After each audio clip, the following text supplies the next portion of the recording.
Baik, perkenalkan nama saya Kristina Indasari. Di sini saya akan menjelaskan hasil kerja saya, penerapan di FSS di Marugame Udon Palembang. Baik, di sini terlihat bahwa adanya dan banyaknya customer mengantri makanan yang harus disajikan kurang dari waktu 10 menit. Dan terlihat di gambar kedua bahwasanya meja sudah terisi full. Marugame Udon adalah sebuah restoran yang bergerak di industri makanan dan minuman, khususnya menyajikan hidangan khas Jepang seperti mie udon. Desain for Six Sigma berfokus pada peningkatan proses, menjaga kualitas produk dan layanan yang tinggi sangat penting untuk mempertahankan loyalitas pelanggan. Next, di sini saya menggunakan metode The Madoff dalam Six Sigma dikhususkan untuk situasi di mana desain ulang proses atau produk dibutuhkan untuk memenuhi persyaratan pelanggan yang lebih tinggi. Fokus Demodav adalah pada inovasi dengan hasil yang diharapkan berupa peningkatan kualitas secara berkelanjutan. Lanjut, di sini hasil survei yang sudah saya ringkas. Di sini kualitas makanan di 65% pelanggan menyatakan ketidakpuasan dengan variasi rasa dan suhu. Kecepatan layanannya, 50% responden mengindikasikan bahwa waktu tunggu melebihi 10 menit yang berdampak negatif pada pengalaman mereka karena menunggu terlalu lama. Pengalaman pelanggan, 40% pelanggan menyarankan perbaikan dalam kebersihan responsivitas staf yang seharusnya dilakukan setiap 2 jam sekali. Baik, di sini ada Define Pace atau CTQ. Kecepatan layanan, waktu penyajian rata-rata itu yang ditargetkan kurang dari 10 menit. Indikator pengukurannya waktu penyajian. Alasan pentingnya di sini memperbaiki pengalaman pelanggan agar tidak menunggu lama. Konsistensi rasa, rasa makanan konsisten sesuai standar. Dikarenakan si kru melakukan SRM. Konsisten setiap penyajian, umpan balik kepuasan pelanggan atau feedback terhadap customer. Alasan pentingnya mempertahankan kualitas produk. Kebersihan, kondisi area makan yang bersih dan higienis, lebih dari 8/10 dari hasil survei, skor kebersihan pelanggan, meningkatkan kenyamanan pelanggan. Di sini ada measure, pengukuran kuesioner kepuasan pelanggan sebelum peningkatan, memakai skala Likert. Jadi rata-rata skor sebelum peningkatan yaitu 6,2, kecepatan layanan, untuk konsistensi rasanya di 6,8, dan kebersihannya di 7,1. Data konsistensi rasa yaitu melampaui 78% dan tidak konsistennya di 22%.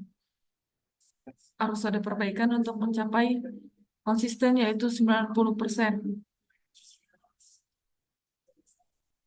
Baik, di sini lanjut. Analisis sebab akibat berdasarkan critical to quality. Alur kerja tidak efisien, staf mengalami kebingungan dalam pengambilan pesanan dikarenakan staf belum memahami dan belum menghafal menu dalam masa proses. Kurangnya pelatihan staf kurang terampil dalam menjaga standar rasa, seperti asal takar dan tidak menggunakan SRM, memasuki kategori kualitas. Keterbatasan peralatan yang terbatas memperlambat proses memasak. Tidak adanya jadwal kebersihan yang jelas, kebersihan area makan tidak konsisten. Lanjut ke desain SOP. Kecepatan layanan, latih staf tentang efisiensi, optimalkan alur kerja, minimal setiap bulan. Tinjauan SOP-nya setiap bulan. Konsistensi rasanya, menjaga konsistensi rasa setiap 2 minggu, sedangkan kebersihan itu setiap hari. Di sini ada optimize pace di OE dari hasil eksperimen. Di sini setiap menu baru atau setiap opening, kami mencobai produk tersebut untuk menjaga kualitas dan rasa yang sesuai dengan SRM. Lanjut di sini tingkat pelatihan stafnya, level optimal dari hasil DOE-nya tinggi, alur kerjanya dioptimalkan, frekuensi kebersihannya setiap 2 jam sekali. Kecepatan layanannya di 12 menit, targetnya kurang dari 10 menit setelah dieksperimen 9 menit. Konsistensi rasanya sebelum eksperimen 80%, setelah eksperimen dia 90%, targetnya harus konsisten. Kebersihan 5,8/10, setelah dieksperimen 8,2/10, targetnya lebih dari 8,8/10. Jadi setelah eksperimen dilakukan, semua mencapai target. Lanjut di slide terakhir, tabel verify di FMEA, yaitu potensi kegagalan dan tindakan pencegahannya. Waktu penyajian lama bisa didasarkan oleh kurangnya staf terlatih. Pelanggan jadinya menunggu lama. Tindakan pencegahannya, training staf secara rutin. Potensi kegagalan nomor 2, rasa tidak konsisten. Di kegagalan potensinya, bahan baku berbeda atau tidak sesuai dengan ingredients. Tindakan pencegahannya, kontrol kualitas bahan baku atau ingredients-nya harus sama sesuai bahan baku. Kebersihan kurang, jadwal kebersihan tidak rutin yang seharusnya dilakukan 2 jam sekali.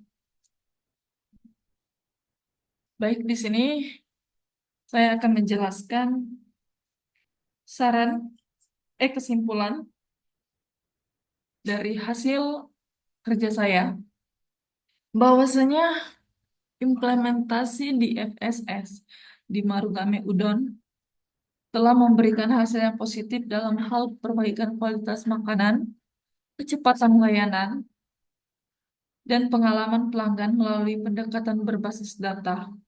Marugame Udon mampu meningkatkan konsisten rasa, mengurangi waktu penyajian, serta memperbaiki kebersihan dan layanan staf. Penggunaan model Demidov memungkinkan desain ulang proses yang lebih efisien dan sesuai dengan kebutuhan pelanggan. Baik, sekian dari presentasi saya. Saya ucapkan terima kasih.